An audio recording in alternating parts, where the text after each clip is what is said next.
ये सिर्फ एक कहानी नहीं, ये गुरुजी की मेहर का प्रसाद है। हर शब्द, हर पल, हर अनुभव एक नई रोशनी लेकर आता है। जब हम सत्संग सुनते हैं, हम बस कोई इंसिडेंट नहीं सुन रहे होते, हम गुरुजी के डिवाइन स्क्रिप्ट के पेजेस पलट रहे होते हैं। आज का सत्संग भी वही एक नया पेज है, एक सबक, एक आशीर्वाद, एक याद दिलाने वाला पल कि गुरुजी हमेशा साथ है। स्वागत है आज के पवित्र सत्संग में। चलिए शुरू करते हैं आज का सफर। आज का जो सत्संग है वो बहुत ही पुराना और बहुत ही प्यारा सत्संग है। ये 1986 पे बेस्ड है और आज हम सुनेंगे न्यायाधीश अमरबीर सिंह की जर्नी गुरुजी के साथ कैसी रही और अभी वो चंडीगढ़ में रह रहे हैं। मैं गुरुजी के संपर्क में 1986 में आया। उनके अंदर शिव ज्योत का वास है। शिव की भांति गुरुजी मानवता के लिए प्रेम एवं करुणा का प्रतीक है। गुरुजी के समक्ष आस्था से आए हुए हर एक व्यक्ति का कल्याण होता है। पूजनीय गुरुजी अपने संगत को परमात्मा का संदेश देते हैं। उनके अनुसार ईश्वर एक है। मनुष्य की जाति, रंग, भेद, धर्म आदि का कोई महत्व नहीं है। सब एक समान है। सब उसी एक देव परिवार के सदस्य है। वह मानवता से प्रेम और जरूरतमंद की सहायता करने का संदेश देते हैं। उनमें दिव्य शक्तियां हैं और वह सर्वज्ञाता है। उन्हें भूत, वर्तमान और भविष्य सब का ज्ञान है। उन्होंने ईश्वर सदृश चमत्कार किए हैं और मरणासन रोगियों को असाध्य रोगों से मुक्त किया है। संगत जी, ये सत्संग सुनकर आपको बहुत कुछ सीखने को मिलेगा, तो सत्संग को आप पूरा एंड तक देखिएगा और कमेंट्स में हमें बताइए कि आपने इससे क्या क्या शिक्षा ली। मुझे अनेक बार गुरु कृपा का सौभाग्य मिला है। 1987 में मेरी वाइफ को अंदरूनी सूजन हो गई थी। असाध्यता रोकने के लिए डॉक्टर्स ने तुरंत सर्जरी का सुझाव दिया। हम सर्जरी की सफलता के लिए गुरुजी के पास पहुँचे और उन्हें रोग एवं डॉक्टर्स के परामर्श के बारे में हमने बताया।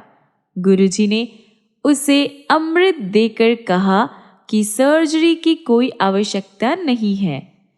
गुरुजी में निष्ठा होने के कारण हमने सर्जरी नहीं करवाई। 2 वर्षों के उपरांत एक दिन मेरी वाइफ को बहुत पेट दर्द हुआ। चंडीगढ़ के सर्वोत्तम हॉस्पिटल द्वारा परीक्षण में सूजन का कोई प्रमाण नहीं था। वो केवल उदरशूल था, यानी हल्का सा पेन था एब्डोमेन में।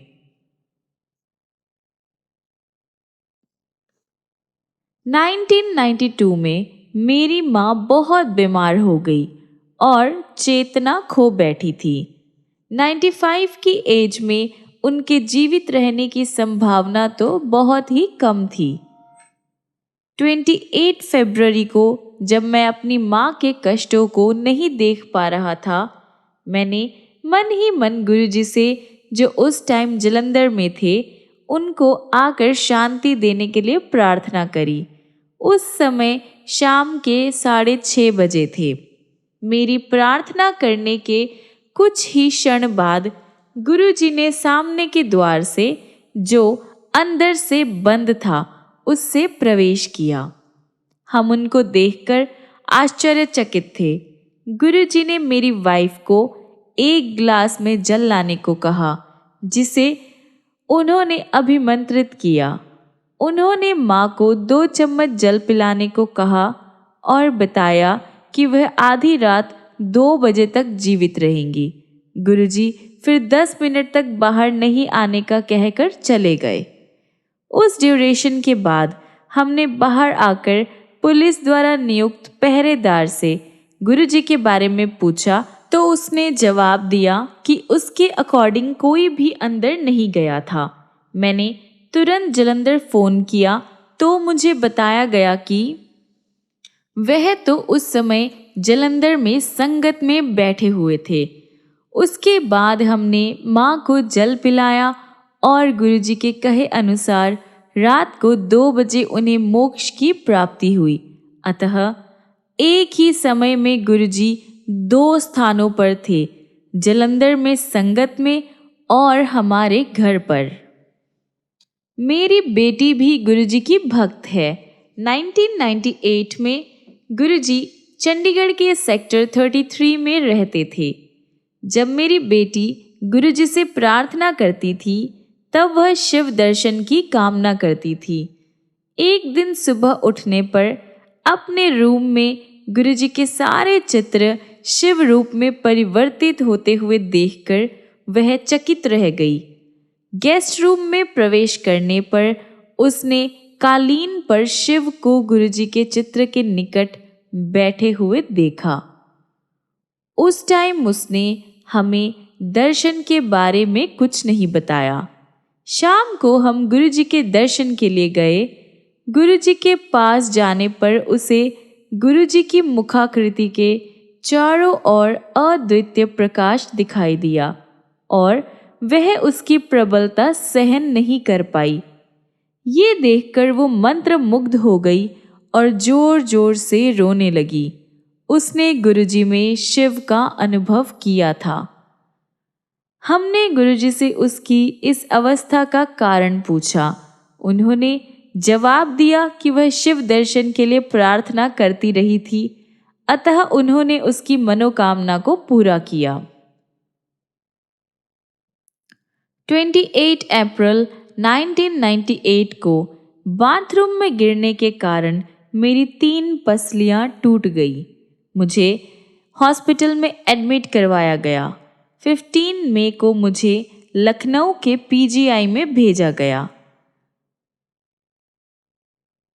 जब मेरी टेस्टिंग हुई और ईसीजी हुए तो उसके रिजल्ट से पता लगा कि मेरे हार्ट को भी हानि पहुंची है।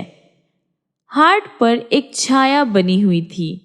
29 मई को मैंने doctor Mahesh Chandra king George medical college में हार्ट स्पेशलिस्ट से परामर्श लिया तो उन्होंने फिर से वही परीक्षण कर उन्होंने भी वही डिसीजन सुनाया।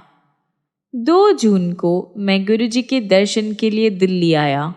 मैंने उनको डॉक्टर्स के निर्णय के बारे में बताया तो उन्होंने 1 गिलास जल मंगाकर मुझे अपनी कमीज़ के बटन खोलने को कहा। उन्होंने ग्लास के जल से मेरे चेस्ट पर छींटे मारे और मुझे बिल्कुल ठीक घोषित कर दिया। साथ ही उन्होंने फिर से मुझे टेस्ट करवाने का निर्देश भी दिया। 1 दिन के बाद डॉक्टर कलेरपिया दिल्ली में सेना रेफरल एंड रिसर्च हॉस्पिटल के डिपार्टमेंट में उन्होंने मेरा परीक्षण किया। उन्होंने भी वही परीक्षण दोबारा करे और मुझे ठीक घोषित कर दिया। मेरा हार्ट ठीक से काम कर रहा था और उस पर कोई भी छाया नहीं थी।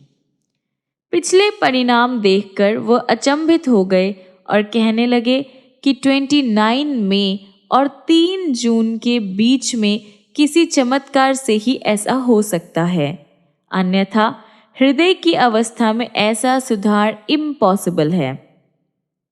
लखनऊ लौटने पर मैंने वो परिणाम डॉक्टर्स को दिखाए तो उनका भी वही निर्णय था। उन्होंने कहा कि चिकित्सा से ये परिवर्तन संभव नहीं है। उस समय से मैं बिल्कुल ठीक हूँ। ऐसी है गुरुजी की दिव्य शक्ति। चंडीगढ़ के सेक्टर 35 में अपने साले के साथ एक साझा प्लॉट था। 1998 में उसकी आधारशिला रखने के लिए मैंने गुरुजी को आमंत्रित किया। उस स्थल पर आने के बाद गुरुजी आधारशिला नहीं रखना चाह रहे थे, पर मेरे जिद करने पर उन्होंने ऐसा कर दिया। गुरुजी ने फिर अचानक एक सोने की मुद्रा प्रकट कर मुझे दी और कहा कि वैसे तो मुझे इससे लाभ होगा, साले के साथ आपसी संबंध खराब हो जाएंगे। भवन निर्माण शुरू होने के कुछ ही दिन बाद उसका काम रुक गया और 1 साल बीतने पर ही फिर से शुरू हो पाया। भवन निर्माण पूर्ण होने पर हमारे संबंध बिगड़ गए और हमने आपस में बातचीत बंद कर दी। भवन के किराए से मुझे अपने हिस्से के 50,000 रुपये मिले, परंतु हमारे आपसी संबंधों में दरार होने के कारण उसे फिर किराए पर नहीं चढ़ा सके। गुरुजी के उस कथन की सत्यता 4 साल बाद सिद्ध हुई, जब अत्यंत कठिनाई से मैं अपना भाग बेच पाया और मुझे लाभ भी हुआ। 1989 में मैं पटियाला में जनपद न्यायाधीश था। गुरुजी जलंधर से हमारे पास रहने के लिए आए। उनकी वापसी यात्रा के लिए मैंने अपनी निजी कार के साथ अपने ड्राइवर को भेज दिया। कार में पेट्रोल भरवाने के बाद मैंने उसे आकस्मिक स्थिति में पेट्रोल खरीदने के लिए 300 रुपये और दिए। वापस आने पर वह मार्ग में हुए चमत्कार को बताने के लिए बहुत ही ज़्यादा उत्सुक था। उसने बताया कि उसने उन पैसों से पेट्रोल खरीदकर कार में डाल दिया था। एक दिन जब गाड़ी में पेट्रोल नहीं था तो गुरुजी ने उसे कार चलाने को कहा। जब उसने बताया कि पेट्रोल नहीं है और उसके पास पैसे भी नहीं है, तो भी गुरुजी ने उसे गाड़ी चलाने को कहा। उसने आज्ञा का पालन किया और गाड़ी चलाई तो उसकी सुई पेट्रोल भरा हुआ दिखाई दे रही थी। वो विश्वास नहीं कर पाया कि गाड़ी बिना पेट्रोल के चल रही है। अगले 5 दिन जब तक वह गुरुजी के साथ रहा और जब भी वो उसमें बैठते, गाड़ी वैसे ही चलती रही। अंतिम दिन गुरुजी ने 100 के 3 नोट प्रकट करके उसे दिए और कहा कि ये पेट्रोल खरीदने के लिए दिए गए थे। ड्राइवर करम सिंह ये लिखने के टाइम पटियाला में जनपद न्यायाधीश के कार्यालय में सेवारत था। 1987 में मैं रोपड़ में काम करता था। एक दिन समाचार पत्र में मैंने श्रीमती इंदिरा गांधी का चित्र देखा, जिसमें उन्होंने रुद्राक्ष की माला पहनी हुई थी। मैं सोचने लगा, क्या गुरुजी मुझे प्रसाद में एक रुद्राक्ष दे सकते हैं? 2 महीने के बाद मैं गुरुजी के दर्शन के लिए जलंधर गया। वो संगत में थे। उन्होंने सवाल किया कि मुझे उनसे क्या चाहिए। मैंने जवाब दिया कि मुझे केवल उनका आशीर्वाद काफ़ी है। उन्होंने मुझे हाथ बढ़ाने को कहा और मेरे ऐसा करने पर उसमें एक रुद्राक्ष रख दिया। उन्होंने फिर सवाल किया कि क्या मुझे यही चाहिए था। उन्होंने 2 महीने पहले की मनोकामना पूरी करी थी। तब से वो रुद्राक्ष मेरे पास ही है। गुरुजी से अकथित कामना भी पूर्ण हो जाती है। 1999 में मेरे बेटे को एक मोटरसाइकिल एक्सीडेंट में बहुत गहरी चोटें आई थी। उसे चंडीगढ़ स्थित मेरे मकान के पहरेदार उठाकर घर तक लाए थे। मैं उस समय लखनऊ में था। वो हॉस्पिटल नहीं गया। उसने केवल गुरुजी का चित्र अपने पास रखा और दूध में हल्दी और घी डालकर पी लिया। अगले दिन सुबह उठने पर उसे पता चला कि उसकी चोटें गंभीर थी। उसके कान से खून बह रहा था। उसकी गर्दन और मुंह इतना सूज गए थे कि उसे पहचान पाना भी कठिन था। एक्सीडेंट रात को 11 बजे के आसपास हुआ था और उसे अगले दिन दोपहर को पास के हॉस्पिटल में ले जाया गया। डॉक्टर्स बहुत ही ज़्यादा हैरान थे कि इतनी देर तक बिना इलाज के वह जीवित कैसे रहा। उसे तुरंत आपातकालीन कक्ष में ले गए। टेस्टिंग करने पर पता लगा कि उसके मस्तिष्क में रक्तस्राव था और सिर पर दरार आ गई थी। सौभाग्यवश अंदर की चोट का रक्त प्रवाह कान से बह गया था। डॉक्टर्स तुरंत सर्जरी करवाने को कह रहे थे, पर उसने अगले दिन दोपहर तक हमारे लखनऊ से लौटने की वेट करी। मार्ग में मैंने गुरुजी से संपर्क स्थापित कर उनको दुर्घटना के बारे में बताया तो उन्होंने अपने आशीर्वाद का आश्वासन दिया। इस अवधि में मेरे बेटे की निकटता से देखरेख होती रही। गुरुजी की कृपा से उसे सर्जरी की ज़रूरत नहीं हुई, लेकिन उसके मुख पर पक्षाघात हो गया। गुरुजी ने एक अभिमंत्रित लोटा भेजा और उसका जल उसको देने को कहा। उसको जल देते ही उसमें सुधार होने लगा। डॉक्टर्स को विस्मित करने के लिए उसका लकवा 2 दिन में ही ठीक हो गया। मेरे बेटे को हॉस्पिटल से घर भेज दिया गया और कुछ ही दिन में वह फिर से ठीक हो गया।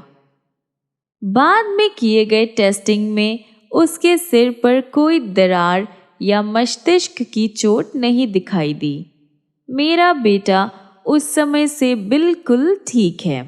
गुरुजी की उपचार शक्ति अद्वितीय है। उन्होंने मेरे बेटे को शिव रूप में दर्शन देकर भी उसे आशीर्वाद दिया है। गुरुजी ने इस प्रकार के अनेक चमत्कार किए हैं और ज़रूरतमंदों के लिए करते रहे हैं। वो सबसे एक समान प्रेम करते हैं। उनकी करुणा अपार है। जिसको उनमें आस्था है वो अपना जीवन पवित्र कर सकता है। यदि हमें उनमें निष्ठा है तो वो हमें चिंता मुक्त कर देते हैं। गुरुजी को कोई लौकिक आवश्यकता नहीं है। नैवेद्य को वो अस्वीकार कर देते हैं। उन्हें कोई चाहत नहीं है। वह इस पृथ्वी पर हमारे दुख दूर करने आए हैं। आइए गुरुजी में विश्वास कर उनके आशीर्वाद ग्रहण करें। जय गुरुजी। संगत जी, ऐसे ही चमत्कारी सत्संग और कहानियों को सुनने के लिए गुरुजी सत्य है चैनल को सब्सक्राइब ज़रूर करें ताकि आपको रोज़ ये कहानियाँ सुनने को मिले। चलिए आगे बढ़ते हैं और अगला सत्संग, अगला चमत्कार सुनते हैं। अगला सफ़र हम सुनेंगे अचल पाल अंकल का, जो कि दिल्ली से हैं।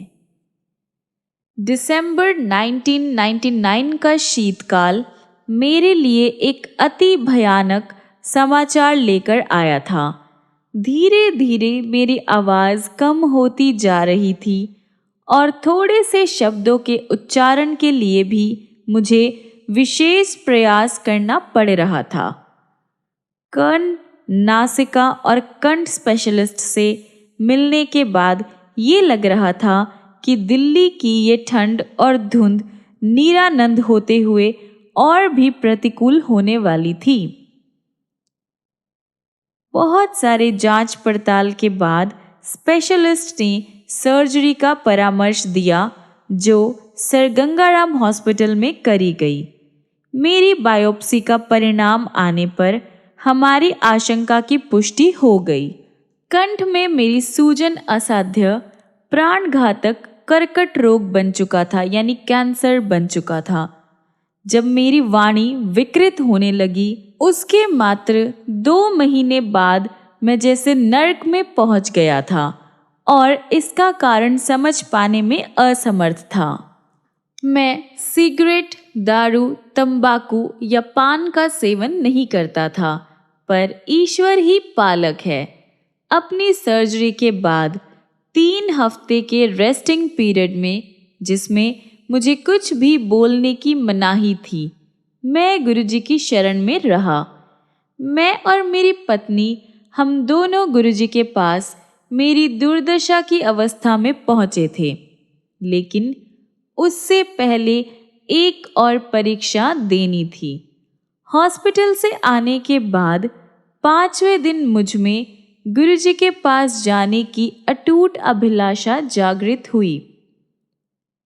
संयोग से उस दिन अत्यधिक वर्षा हो रही थी।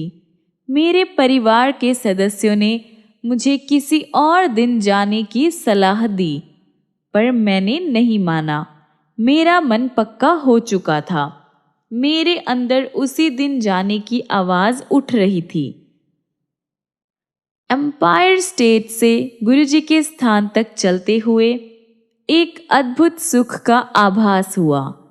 गुरुजी अपने रंगीन लंबे लबादे में अपने स्थान पर आसीन थे।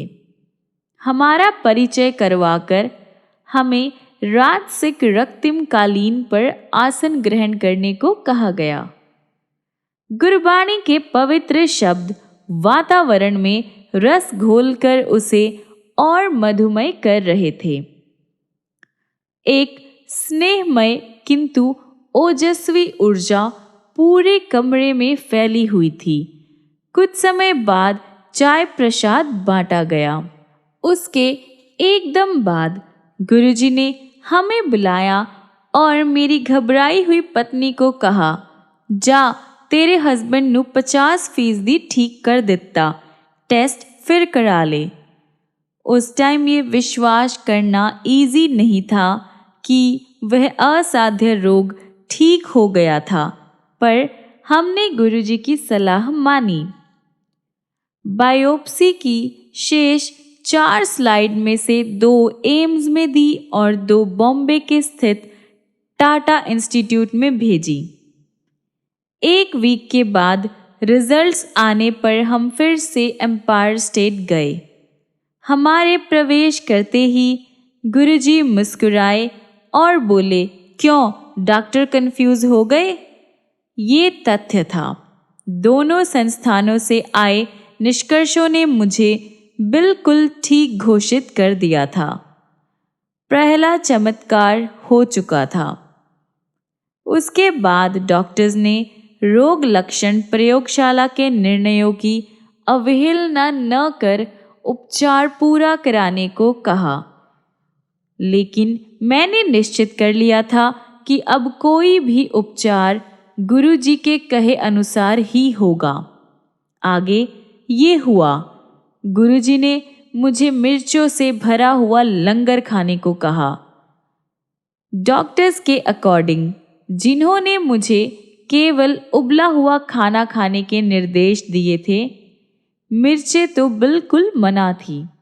गुरुजी ने मुझसे उच्चारण भी करवाया और घोषित कर दिया कि मैं पूरी तरह से ठीक हूँ, फिट एंड फाइन हूँ।